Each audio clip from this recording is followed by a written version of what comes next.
James graduated at 22 with $38,000 in federal student loans at a 5.2% interest rate. The first thing he did after signing his lease was set up an aggressive payoff plan. He was going to eliminate the debt in 4 years instead of 10. He was going to be done with it. He is 26 now. He is 18 months into the plan. He is paying $800 a month on a loan with a minimum payment of $406. He will be debt-free by the time he is 28. He talks about this the way other people talk about finishing a marathon. He has $4,100 in his Roth IRA. He opened it 2 years ago, contributed $1,200, and stopped contributing because the loan felt more urgent. He plans to start funding it aggressively once the debt is gone. Here's the thing. James is not making a bad decision in the way that bad decisions usually feel bad. He is making a disciplined decision. He is doing the responsible thing. He is also, by the numbers, leaving somewhere between $180,000 and $270,000 in retirement wealth on the table, and he will never be able to go back for it. James's numbers. James earns $58,000 a year. His take-home after taxes is approximately $3,800 a month. Rent, utilities, phone, groceries, and transportation consume roughly $2,600.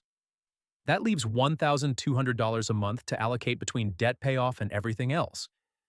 He is putting $800 of that $1,200 toward the student loan. His minimum payment is $406, so he is paying approximately $394 extra per month.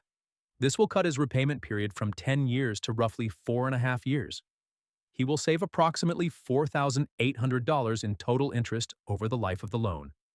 He is contributing 6% of his salary to his 401k, $3,480 per year, because his employer matches 3%. He is capturing the full employer match, which is $1,740 in free annual compensation. He is not contributing a single additional dollar to any tax-advantaged account beyond the match threshold.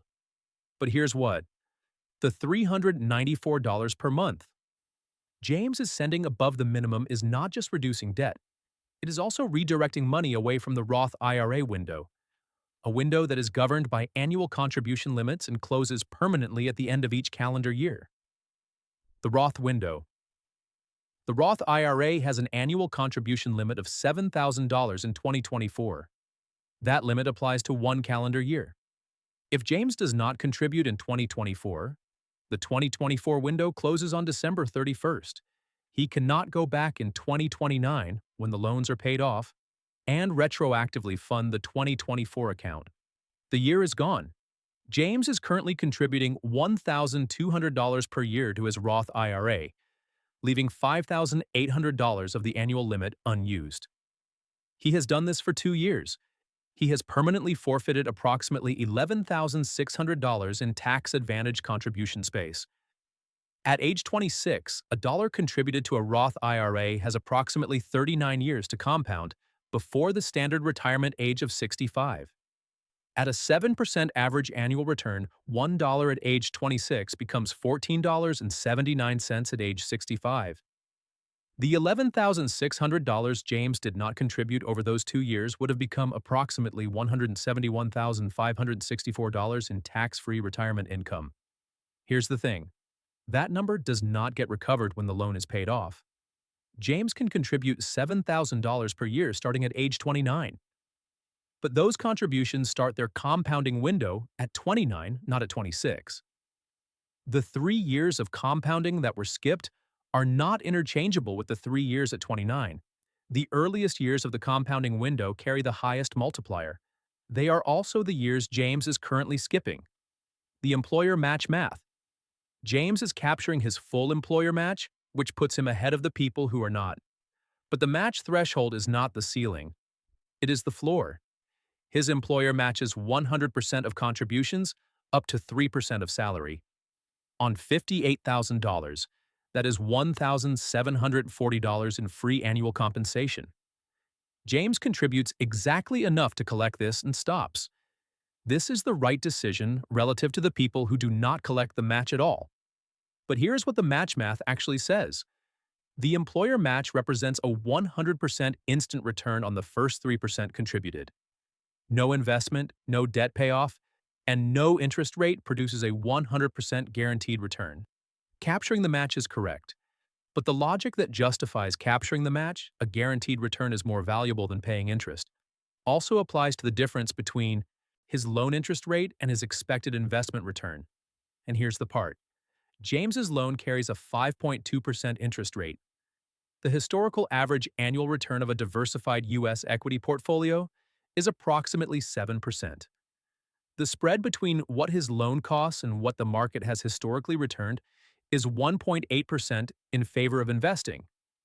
Every dollar he directs toward extra loan payments instead of investments is a dollar that statistically is working against his long-term position. The interest rate calculation. This is the math that most conversations about student loan payoffs skip over. James's loan charges 5.2% annually. His investment account in a low-cost index fund tracking the broad U.S. market has historically returned approximately 7% annually over any 30-year window. The difference between these two rates is 1.8% per year, compounded on every dollar deployed. Every $394 James sends above his minimum payment is a dollar that reduces his 5.2% interest obligation, but does not go into an account earning a historical average of 7%. On $394 per month over 4.5 years, the compounding spread between 5.2% and 7% produces an increasing gap. By year 10, the investment path produces approximately $12,000 more than the aggressive payoff path, before accounting for the closed Roth contribution windows. Here's the thing. The math only works in James's favor when the loan rate exceeds the expected investment return. At a 5.2% loan rate and a 7% expected return, the numbers favor investing. At an 8% or 9% private loan rate, the numbers shift. The rate on the loan is the variable that changes the answer, and James has a federal loan at a rate that the market has historically outperformed. The liquidity argument. There is a dimension to this decision that the interest rate math does not fully capture.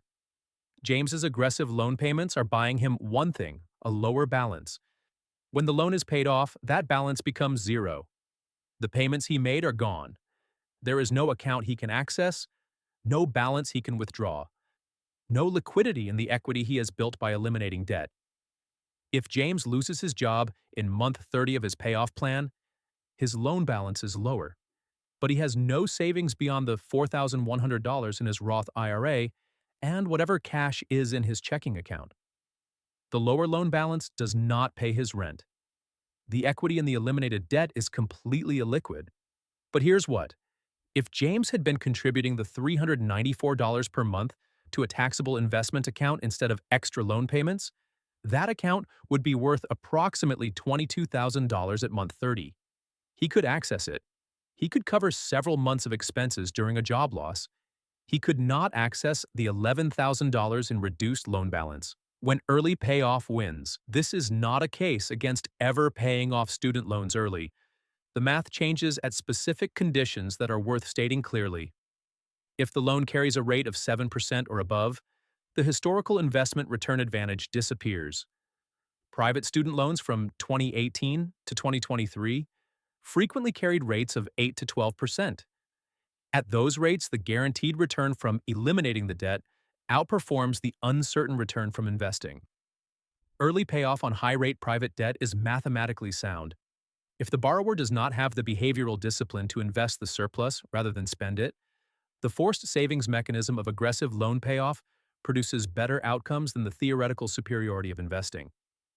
A plan that is executed beats a plan that is optimal on paper. And here's the part. The decision between early payoff and investing is not a universal answer. It is a rate comparison. The federal loan rate on one side, the expected return on the other. The correct answer changes with the rate on the loan. James has a 5.2% federal loan. Someone with a 9% private loan has a different correct answer. 3 things. The reason early student loan payoff is often the wrong financial decision comes down to 3 things that the debt-free goal does not account for. First, The Roth IRA contribution window is annual, irrevocable, and carries a multiplier that shrinks with every passing year. The year James is 26 is the highest multiplier, contribution year he will ever have. It closes on December 31st. It cannot be reopened when the loan is gone. Every year of the payoff period that passes without a full Roth contribution is a compounding window that permanently closes. The loan can always be paid with the same dollars later. The Roth window cannot be reopened with any dollars at all. Second, the interest rate on a federal student loan is frequently below the historical market return. When the loan rate is below the investment return, every dollar directed toward extra loan payments is accepting a below-market return on that dollar. The 1.8% spread between James's 5.2% loan and a 7% expected market return is not dramatic in a single year. Compounded over 35 years, it represents a meaningful difference in retirement wealth. Third, debt-free is not the same as financially secure. A zero loan balance is a net worth improvement on paper. It does not produce income in retirement. It does not create a liquid reserve for emergencies. It does not compound over time. The feeling of eliminating debt is real and valuable. The financial security that comes from a growing investment account is also real and valuable. And more of it is available to James at 26 than at any other point in his life. Here's the thing. James is not wrong to want to eliminate his debt. He is wrong to assume the elimination of debt is automatically the fastest path to financial security. The fastest path depends entirely on the rate on the loan. And at 5.2%, the market has historically been a better use of the extra $394. The close. James ran the Roth calculation on a Tuesday in March. He had not thought about contribution windows before. He had been thinking about debt the way most people think about debt, as the most urgent financial problem to solve regardless of rate. He did not stop his extra loan payments entirely. He reduced them. He now pays $200 per month above the minimum instead of $394. The remaining $194 goes into his Roth IRA every month. He will fully fund the Roth by December and still pay off the loan ahead of schedule. The loan will be gone by 30 instead of 28. The 2 extra years of loan payments cost him approximately $1,600 in additional interest.